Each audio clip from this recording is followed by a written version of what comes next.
Bismillahirrahmanirrahim. Alhamdulillah wassalatu wassalamu ala Rasulillah. Amma ba'du. Pada pertemuan yang lalu kita mengetahui tentang definisi hadis sahih lidzatihi. Hadis sahih lidzatihi walladhi ittasala sanaduhu binaqlil adli dhabit an mithlihi ila muntahahu wa la yakunu syadhan wala mu'allalan. Jadi hadis sahih lidzatihi yaitu hadis yang bersambung sanadnya dengan penukilan perawi yang adil dan juga dhabat dari yang semisalnya ila muntaha sampai akhir sanad tersebut, wala yakunu syadzan wala mu'allalan, dan hadis tersebut bukan hadis yang sad dan bukan hadis yang mu'allal, yang cacat. Yang dari definisi ini kita dapat ketahui bahwasanya hadis sahih lidzatihi itu memiliki 4 syarat.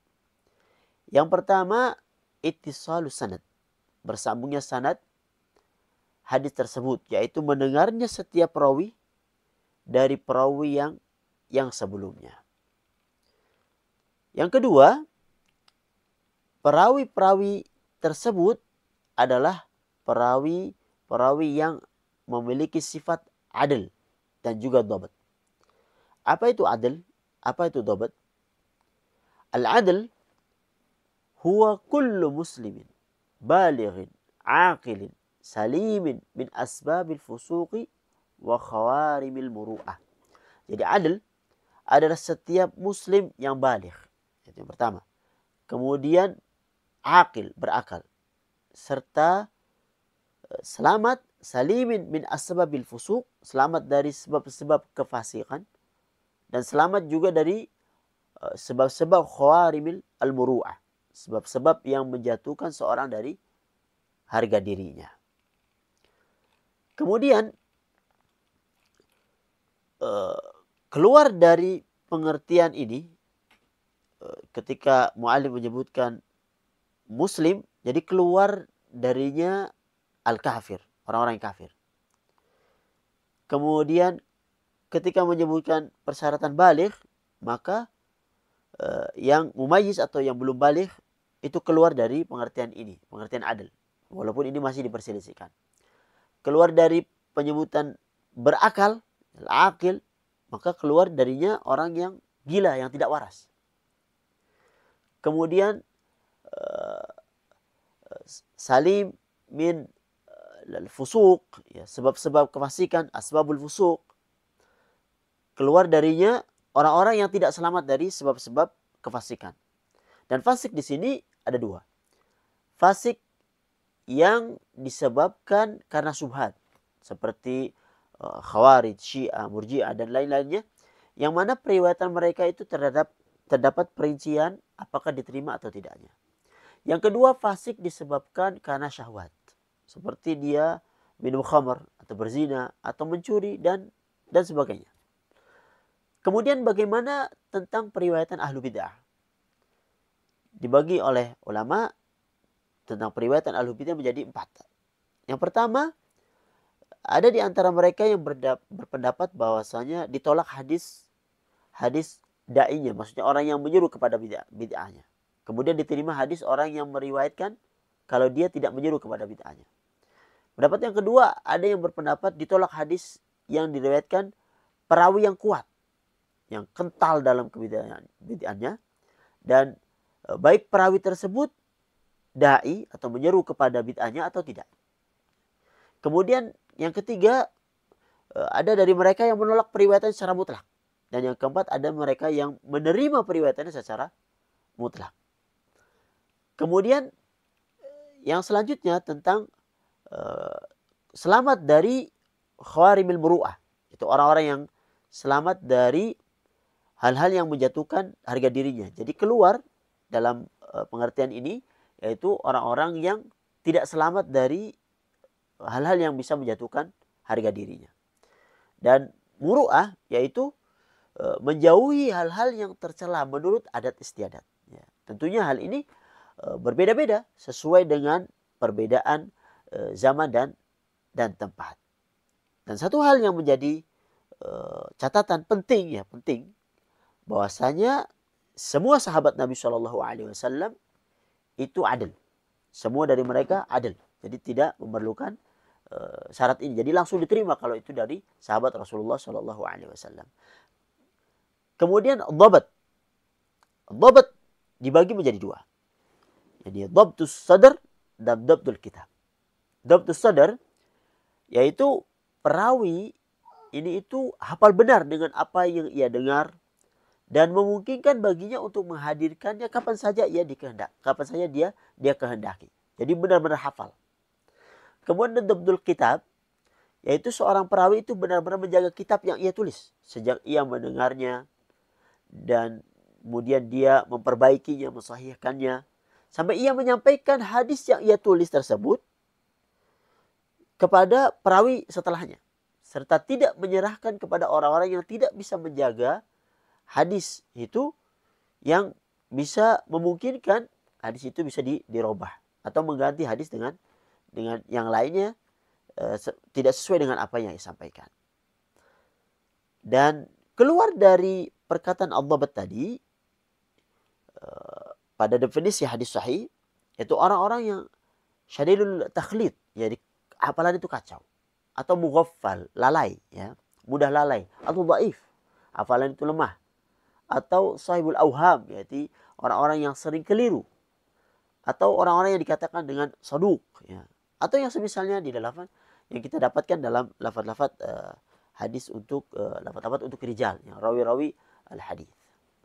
Kemudian syarat yang ketiga dari hadis sahih yaitu tidak terdapat as-sad, tidak terdapat asyurud.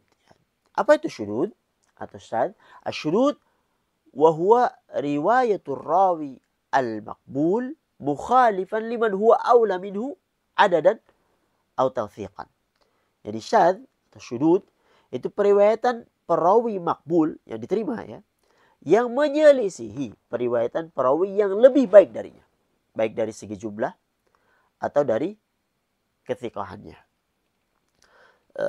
Kita masuk ke contoh sad dalam matan dan juga dalam isnad.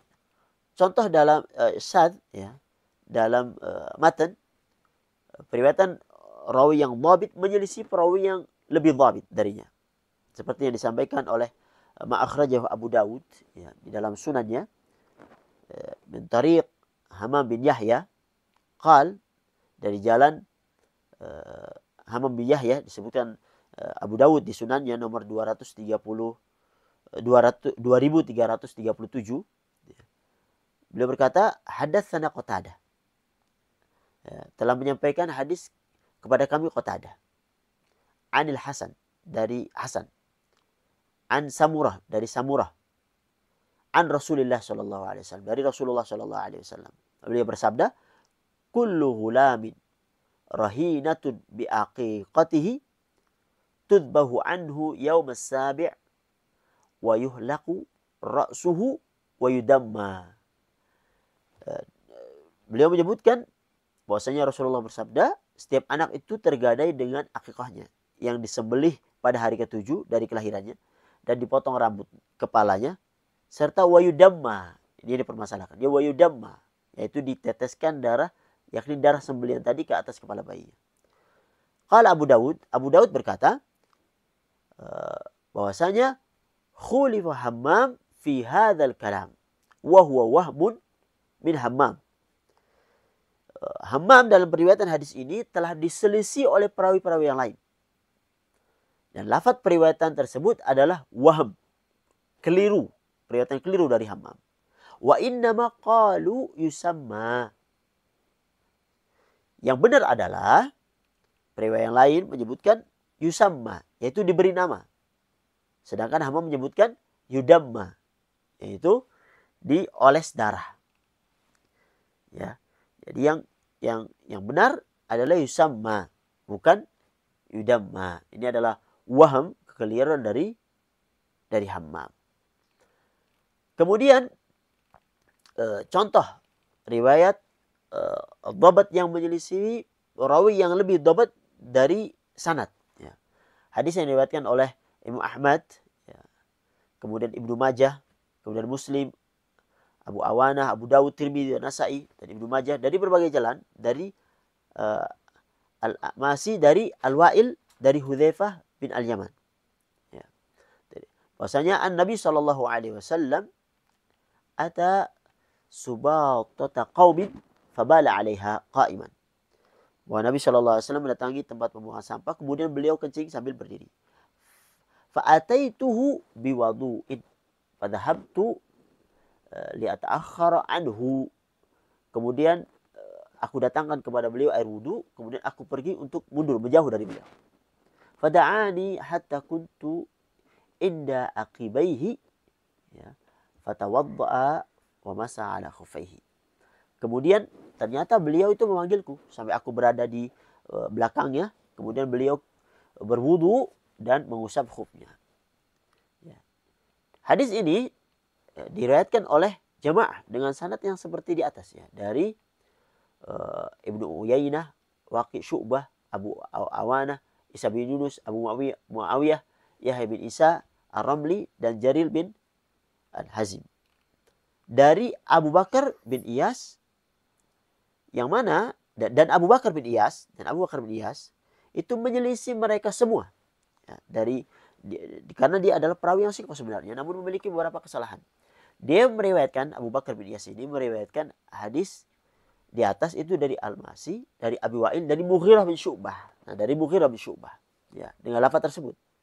Padahal yang benar seperti yang dikatakan Abu Sur Ar-Razi, bahwasanya beliau ini telah salah dalam periwayatan hadis. Ya. Hadis Abu Bakar bin Iyas. Periwayatan yang sahih adalah Al-Masi dari Al-Wa'il dari Hudzaifah bin Yaman, bukan dari Mughirah bin Syu'bah dengan lafadznya tersebut. Kemudian syarat hadis sahih lidzatihi yang keempat, tidak adanya al-illah. Ya. Al-illah al-qadihah al-khafiyah. Tidak ada illah, yaitu cacat yang tersembunyi yang mencoreng kesahihan dari sebuah hadis tersebut. Apa itu al-illah al-qadihah al-khafiyah? Wahiyya sababun yaqdahu fi sihhati hadithin zahiruhu as-sihhah wal khulu minha. Yaitu sebab yang mencoreng kesahihan suatu hadis yang zahirnya sahih dan terlepas dari illah tersebut. Dan illah tersebut tidak tampak kecuali bagi orang-orang yang mumpuni dalam ilmu hadis. Ya. Dan keluar dari pengertian definisi ini dari al-illah al-qadihah al-khafiyah, illah yang tidak mencoreng kesahihan hadis tersebut, ghairu qadihah. Yaitu jika didapatkan suatu illah qadihah pada suatu hadis kemudian dihilangkan, maka hadis kembali selamat dari illah, seperti tergantinya misalnya perawi yang thiqah dengan thiqah yang lain, ya. Kemudian juga anak-anak mudallis yang membahayakan anak-anaknya kemudian datang dari jalan yang lain dan berhenti pada mudallis tersebut, serta di dalamnya terdapat pernyataan yang jelas bahwa perawi mudallis tersebut benar-benar mendengar hadis tersebut dari sahih yang ia meriwayatkan hadis darinya. Keluar dari pengertian ini, khafiyah, yaitu yang tersembunyi, illah yang zahir, yang tampak jelas. Illah yang zahir adalah semua jenis inqita' kecuali mursal khafi, yang tidak adanya al-adalah, yaitu al-adl dan juga dhabat. Ya. Dan perlu diketahui bahwasanya illah qadihah itu dapat diketahui dengan cara mengumpulkan semua jalan hadis tersebut. Subhanallah.